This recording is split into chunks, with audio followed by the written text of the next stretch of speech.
દક્ષિણ ગુજરાતમાં સર્જાયેલી પૂરની ગંભીર પરિસ્થિતિ વચ્ચે ગુજરાતના મુખ્યમંત્રી ભૂપેન્દ્ર પટેલ અને કેન્દ્રીય જળ શક્તિ મંત્રી સી.આર. પાટીલે નવસારી જિલ્લાની સંયુક્ત મુલાકાત દરમિયાન કલેક્ટર કચેરી ખાતે એક મહત્વપૂર્ણ ઉચ્ચસ્તરીય સમીક્ષા બેઠક યોજી હતી. આ બેઠકમાં પૂરની પરિસ્થિતિ, થયેલા નુકસાન, સંભવિત રાહત પેકેજ અને જિલ્લાના વિકાસ કાર્યો અંગે વિસ્તૃત ચર્ચા કરવામાં આવી હતી. નવસારી આગમન પર જિલ્લા વહીવટી તંત્ર દ્વારા મુખ્યમંત્રી અને કેન્દ્રીય મંત્રીનું સત્તાવાર સ્વાગત કરવામાં આવ્યું હતું. ત્યારબાદ સમીક્ષા બેઠકની વિધિવત શરૂઆત કરવામાં આવી હતી. બેઠકમાં દક્ષિણ ગુજરાતના કેબિનેટ મંત્રીઓ, સાંસદો, ધારાસભ્યો તેમજ વહીવટી તંત્રના ઉચ્ચ અધિકારીઓ ઉપસ્થિત રહ્યા હતા. વલસાડ જિલ્લાના કલેક્ટર અને એસપી, નવસારી મહાનગરપાલિકાના કમિશનર જયેશ ઉપાધ્યાય, જિલ્લા વિકાસ અધિકારી કાર્તિક જિયાની સહિતના અધિકારીઓએ બેઠકમાં હાજરી આપી હતી. રાજકીય આગેવાનોમાં નવસારીના મેયર અશોક ધોરાજીયા, જિલ્લા પંચાયત પ્રમુખ નિરાલી નાયક, ગણદેવીના ધારાસભ્ય નરેશ પટેલ, વલસાડના સાંસદ ધવલ પટેલ, નવસારીના ધારાસભ્ય રાકેશ દેસાઈ, જલાલપોરના ધારાસભ્ય આર.સી. પટેલ તેમજ જિલ્લા અને તાલુકા પંચાયતના સભ્યો પણ ઉપસ્થિત રહ્યા હતા. બેઠકનો મુખ્ય કેન્દ્રબિંદુ નવસારી અને આસપાસના નીચાણવાળા વિસ્તારોમાં સર્જાયેલી પૂરની પરિસ્થિતિની સમીક્ષા કરવાનો હતો. મુખ્યમંત્રી અને કેન્દ્રીય મંત્રીએ અધિકારીઓ પાસેથી નુકસાન અંગે વિગતવાર માહિતી મેળવી હતી તેમજ અસરગ્રસ્તોને તાત્કાલિક રાહત પહોંચાડવા માટે સંભવિત રાહત પેકેજ અંગે ચર્ચા કરી હતી. આ ઉપરાંત જનપ્રતિનિધિઓ દ્વારા રજૂ કરાયેલા સ્થાનિક પ્રશ્નો અને જિલ્લાના વિવિધ વિકાસ કાર્યોની પણ સમીક્ષા કરવામાં આવી હતી.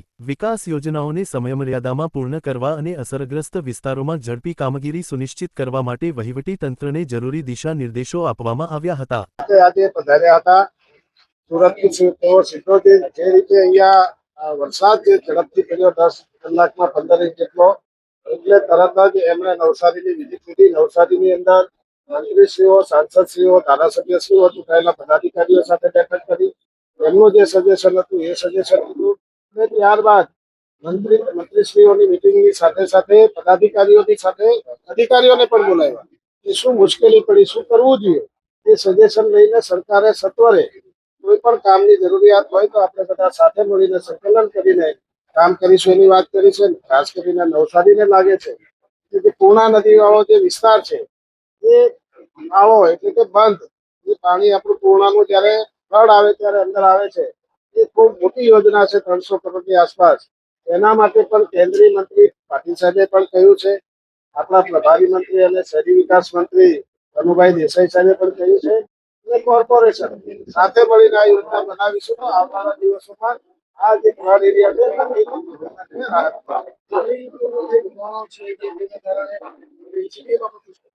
માનનીય મુખ્યમંત્રીએ સ્પષ્ટ કહ્યું છે કે જ્યાં પણ આવા દબાણો હોય એ દૂર કરીને ખાડીઓના પાણીના જે નિકાલ છે, લેન્ડિંગનો જે વ્યવસ્થા છે એ દબાણો દૂર કરીને એ ખાડીઓ ખુલ્લી કરવી જોઈએ જેથી કરીને ચોમાસા દરમિયાન આ તકલીફ ના હોય. નવી ડ્રેનેજની માંગ કરવાનો વરસાદી ડ્રેનેજ માટે નવી ડ્રેનેજની પણ વાત થઈ, અહીંયા રજૂઆત કરવામાં આવી છે. નવી ડ્રેનેજની વાત મુખ્યમંત્રીશ્રીએ કહ્યું છે વિસ્તારવાઇઝ યોજના લાવશો અને જરૂર તમને મદદ કરીશું. આપણે ભવિષ્યમાં આવવાના દિવસોમાં ડ્રેનેજ અને વરસાદી પાણી બંનેની યોજના મુખ્યમંત્રીશ્રી રજૂઆત કરીને કહ્યું છે. મુખ્યમંત્રીશ્રીએ કહ્યું છે કે આપણે જરૂરથી કામ કરીશું.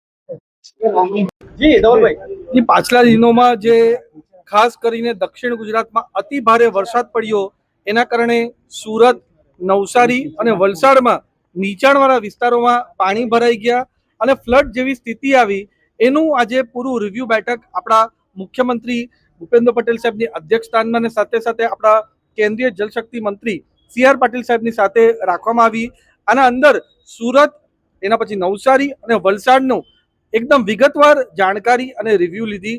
અમારા બધા જ ધારાસભ્યશ્રીઓ, જિલ્લા પંચાયતના પ્રમુખો અને પછી અધિકારીઓ સાથે ડિટેલમાં કઈ રીતની રાહતની કામગીરી થઈ ને આગળના દિવસમાં આપણે ફ્લડ રોકાઈ શકાય એના માટે કયા કયા આયોજન કરી શકાય એના માટે સીએમ સાહેબે વિગતવાર જાણકારી પણ લીધી અને એમણે આશ્વાસન પણ આપ્યું છે કે આ ત્રણેય જિલ્લામાંથી જે પણ જરૂરિયાત હોય રાજ્ય સરકાર તરફથી કે કેન્દ્ર સરકાર તરફથી બધી જ પૂરી પાડવા માટે આપણી રાજ્ય સરકાર અને કેન્દ્ર સરકાર પૂરી રીતે કટિબદ્ધ છે.